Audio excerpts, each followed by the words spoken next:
je suis ravie de vous retrouver aujourd'hui dans cette nouvelle vidéo. Donc aujourd'hui je voudrais vous présenter des achats de livres que j'ai trouvés soit en brocante, soit en boîte à lire, soit dans une librairie de livres de seconde main. Donc vraiment j'étais très heureuse parce que j'ai trouvé des pépites à des sommes vraiment modiques entre 1 euro et 2 euros. Donc j'ai à peu près une dizaine de livres, 11 livres pour une vingtaine d'euros, entre 15 et 20 euros. Il me semble que j'ai payé pour tous ces livres. Donc vraiment voilà, j'avais très hâte de partager cela avec vous. Donc on va commencer tout de suite avec le premier ouvrage. Il s'agit de La terre qui les sépare de Hicham Matar et c'est aux éditions Gallimard. Celui-ci je l'ai trouvé dans une boîte à lire et je suis vraiment ravie de cette trouvaille. C'est un auteur que je ne connais absolument pas, un ouvrage dont je n'ai vraiment jamais entendu parler, mais le résumé m'a fait complètement envie.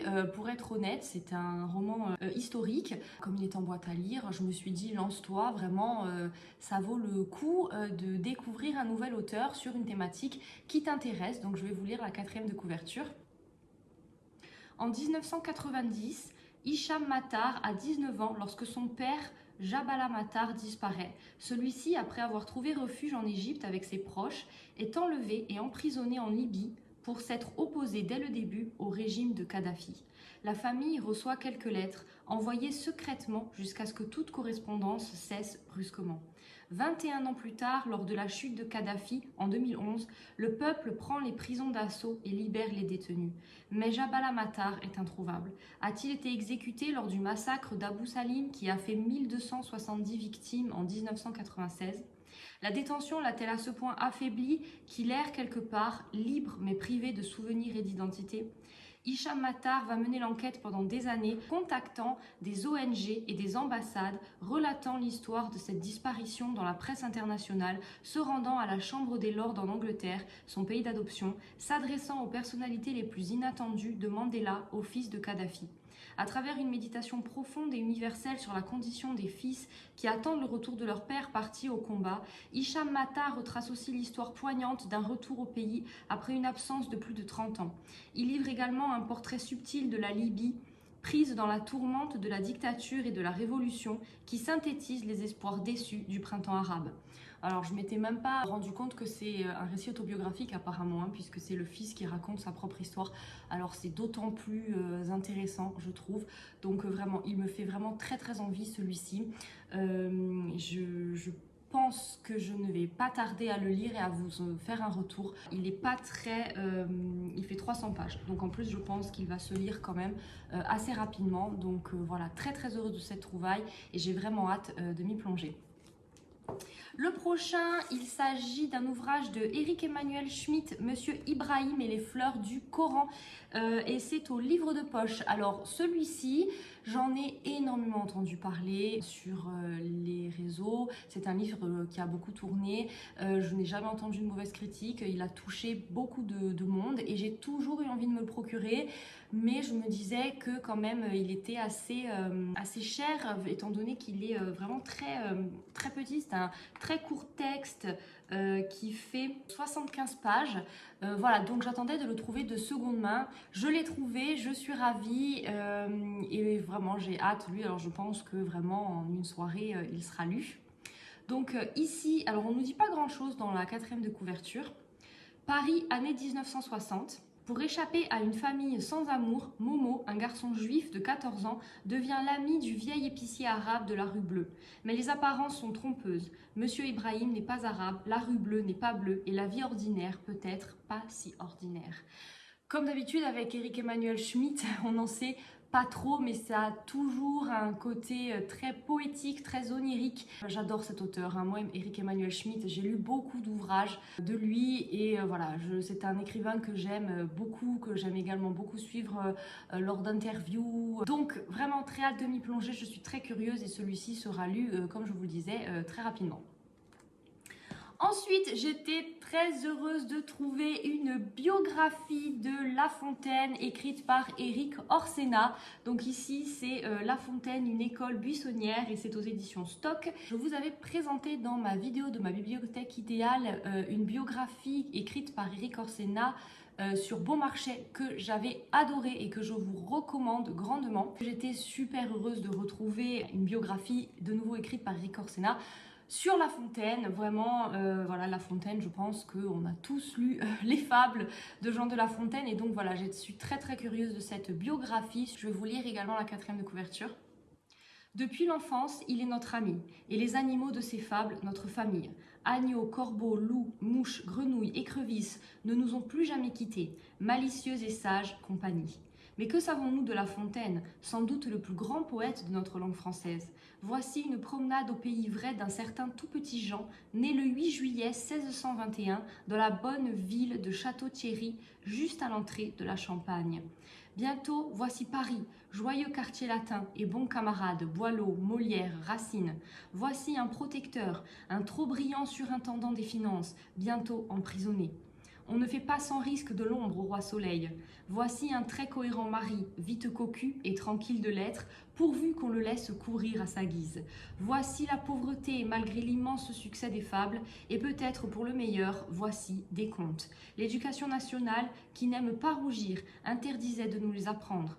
On y rencontre trop de dames gentilles de corsage. Vous allez voir comment La Fontaine ressemble à la vie, mi-fable, mi-conte, gravement coquine. Alors on retrouve totalement la plume d'Éric Orsena dans ce résumé, dans cette 4e de couverture, et voilà, ça me fait même sourire tellement c'est beau, et voilà, ça me donne vraiment envie de me plonger dans l'ouvrage.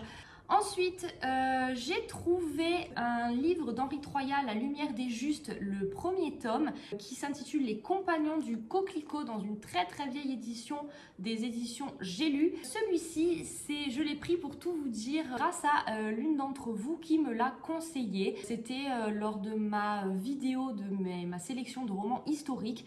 J'avais présenté un roman d'Henri Troyat et on m'avait conseillé La lumière des justes.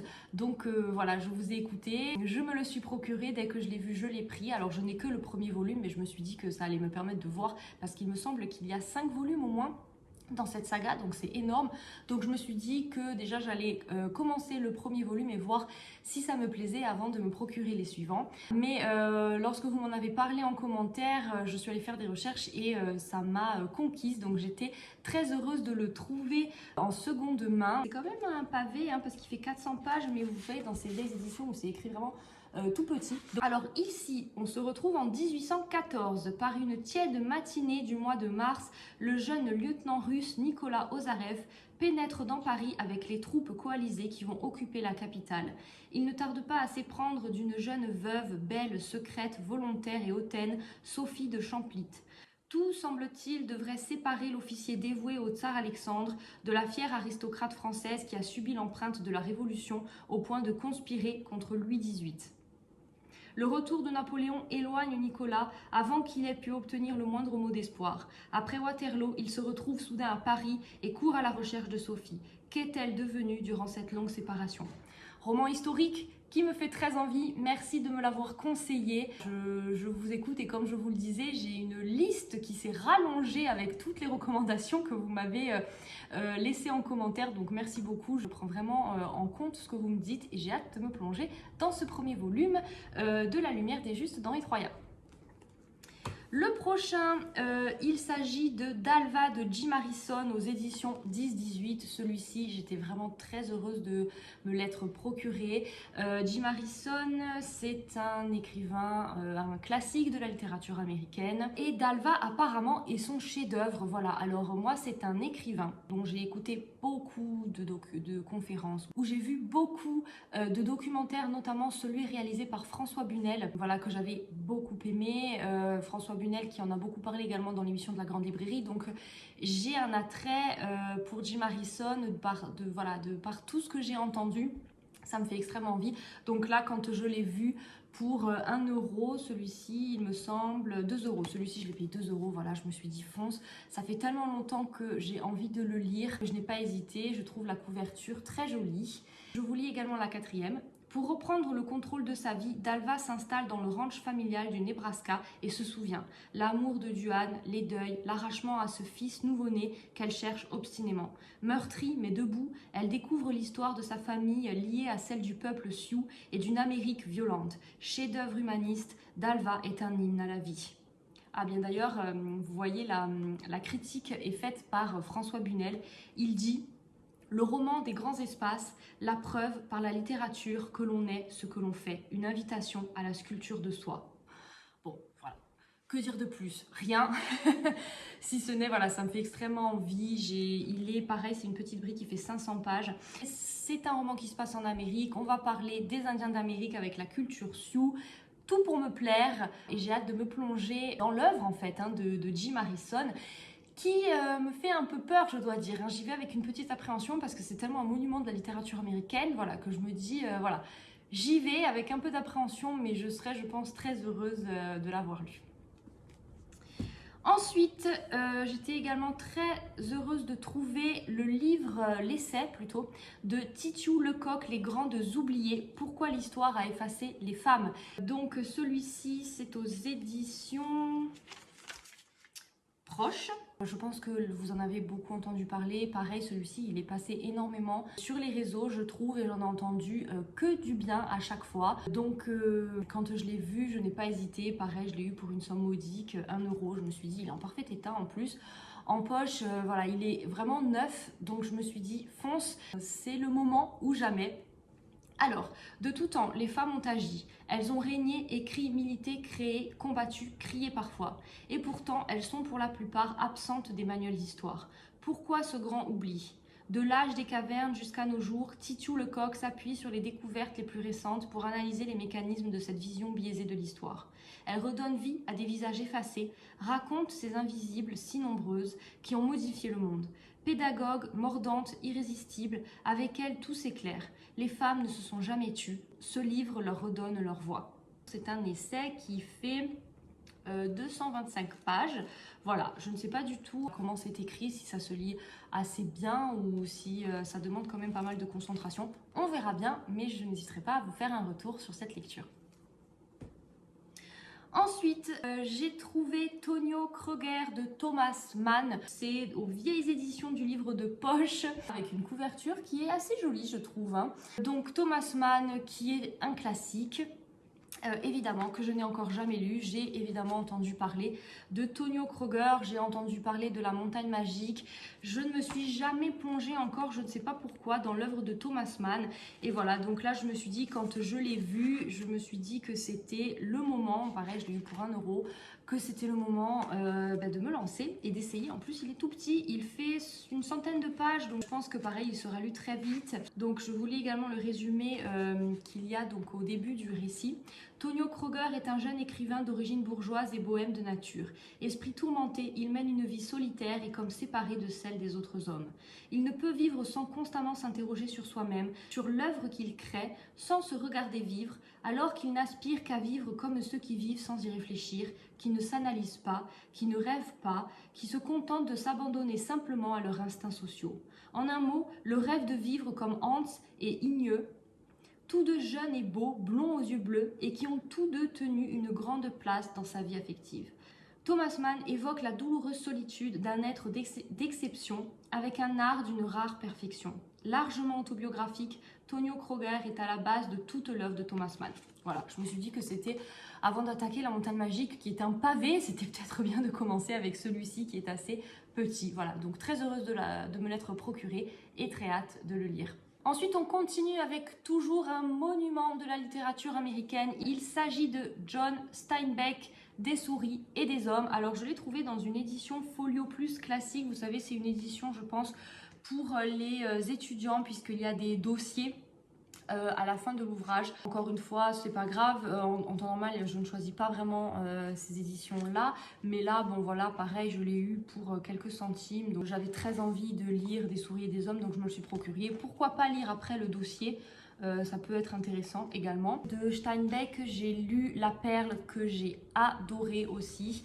J'adore l'écriture, je pense que tout le monde a entendu parler de cet ouvrage-là. Je ne m'étais jamais lancée ni dans celui-ci, ni dans Les raisins de la colère, et pourtant j'en entends beaucoup parler. Donc voilà, je me suis dit c'est l'occasion. Également, j'ai hâte de vous faire un retour.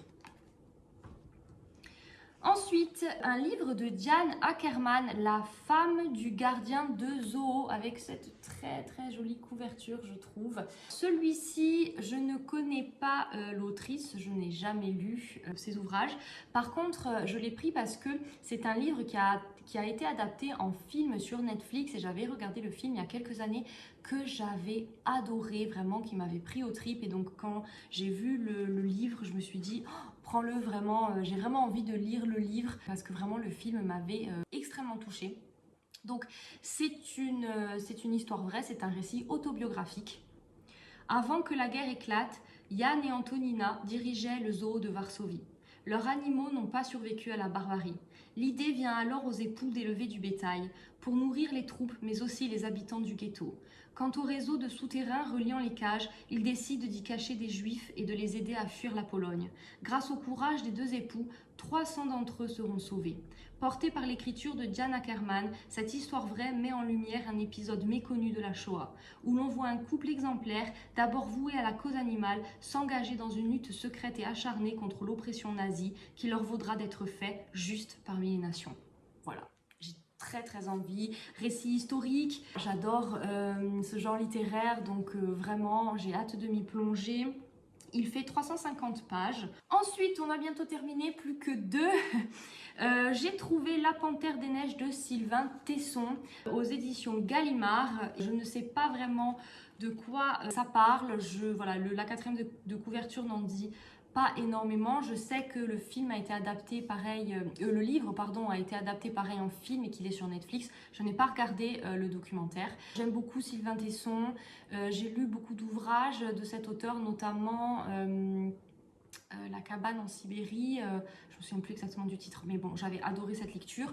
Voilà, Sylvain Tesson, c'est quelqu'un qui écrit très bien, qui je trouve est très intéressant, que j'aime beaucoup suivre également lors d'interviews, de documentaires, voilà. Donc là, je me suis dit, fonce, je n'en sais pas plus, mais voilà, j'aime la plume de cet auteur et j'aime sa manière de décrire les grands espaces, la nature sauvage. Et le dernier, où j'étais, alors là, vraiment comme une enfant quand je l'ai trouvé, il s'agit du livre de Camille Pascal, L'été des 4 rois aux éditions Plomb. C'est un roman historique, une brique, vraiment, alors lui il est énorme. Il fait 650 pages et il n'est pas écrit si gros que ça. Et alors lui, il était au prix de 23 € et je l'ai eu pour 2 €. J'étais tellement contente parce qu'il était sur ma liste depuis longtemps. Camille Pascal, c'est un historien que j'aime beaucoup et L'été des 4 rois s'inscrit dans une période historique qui m'intéresse énormément, donc j'avais vraiment envie de me procurer cet ouvrage et donc je suis très contente de l'avoir trouvé seconde main. Je vais vous lire donc la quatrième de couverture. Ainsi commence l'été des 4 rois. Juillet-août 1830, la France a connu 2 mois uniques dans son histoire avec la succession sur le trône de Charles X, Louis XIX, Henri V et Louis-Philippe. Dans cette fresque foisonnante, à l'écriture ciselée, tandis que le peuple de Paris s'enflamme, Hugo, Stendhal, Dumas, Lafayette, Thiers, Chateaubriand, la duchesse de Berry, Madame Royale assistent à l'effondrement d'un monde. Des Trois Glorieuses à l'avènement de la monarchie de Juillet, Camille Pascal nous plonge dans le roman vrai de la Révolution de 1830. Vraiment, j'ai vraiment très hâte de m'y plonger. C'est un pavé, mais je me dis, oh, je vais me régaler. J'adore cette période historique. Voilà, ça faisait tellement longtemps que je le voulais que vraiment je suis super heureuse de l'avoir trouvé. Je me dis même que je ferai peut-être une deuxième vidéo de sélection de romans historiques parce que la première vous a vraiment plu. J'ai eu de très bons retours et j'adore les romans historiques. J'en lis énormément. Et voilà, donc je me dis que peut-être ce sera l'occasion de faire une deuxième vidéo à ce sujet et d'inclure donc L'été des 4 rois. C'en est tout donc pour cette sélection. J'espère que ça vous a plu. N'hésitez pas à me dire dans les commentaires si vous avez lu ces livres, s'ils vous ont plu ou non. Ça m'intéresse particulièrement et ça me peut intéresser également les autres personnes qui regardent cette vidéo. Pour ma part, je vous dis à très bientôt dans une nouvelle vidéo et d'ici là, de très bonnes lectures. Bye bye!